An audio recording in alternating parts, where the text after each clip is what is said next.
किसी भी चीज़ को जानने के लिए सबसे ज़रूरी होता है उस चीज़ का अर्थ जानना। तो हिस्ट्री इंग्लिश वर्ड जो है वो ग्रीक लैंग्वेज हिस्टोरिया से लिया गया है। और हिस्ट्री का जो मेन अर्थ है, परिभाषा है, वो सबसे सिंपल लैंग्वेज में ये है कि अपने अतीत के लोगों का, यानी जो हमारे अतीत के लोग हैं उनके अनुभवों का अध्ययन करना।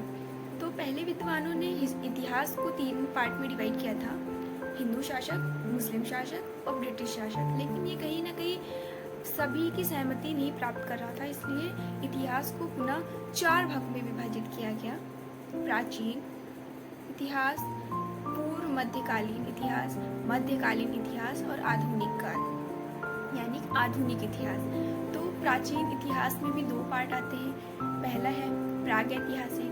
प्राग ऐतिहासिक में वो लाइफ आती है जब मानव ऐसे डेवलप हो रहा था, उसे अक्षरों का ज्ञान नहीं था, वो किसी भी तरह की लिपियों का प्रयोग नहीं करते थे, वो बिना अक्षरों के ज्ञान के ही मतलब लेखन कला से बहुत दूर पर अपना जीवन व्यतीत कर रहे थे।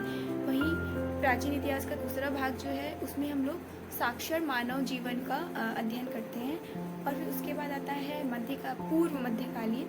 तो पूर्व मध्यकाल में क्या होता है कि आप 6ठी शताब्दी से लेकर के 13वीं शताब्दी तक का अध्ययन करते हैं। उसमें जो राजा आए, जैसा रूल चला, कैसा शासक था, क्या शासन व्यवस्था थी, कैसा राज्य था, इस सबका।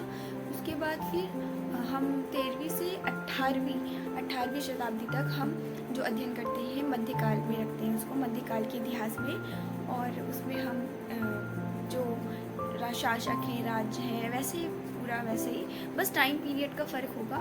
उसके बाद हम आधुनिक इतिहास में आ जाते हैं। आधुनिक इतिहास में 18वीं शताब्दी से लेकर के वर्तमान काल तक के इतिहास मतलब एक दिन पहले जो हुआ वो भी इतिहास ही बन गया है, तो हम उसका अध्ययन करते हैं। तो 18वीं शताब्दी से लेकर के अब तक वर्तमान, तो उसका अध्ययन जो करते हैं वो आधुनिक इतिहास माना जाता है।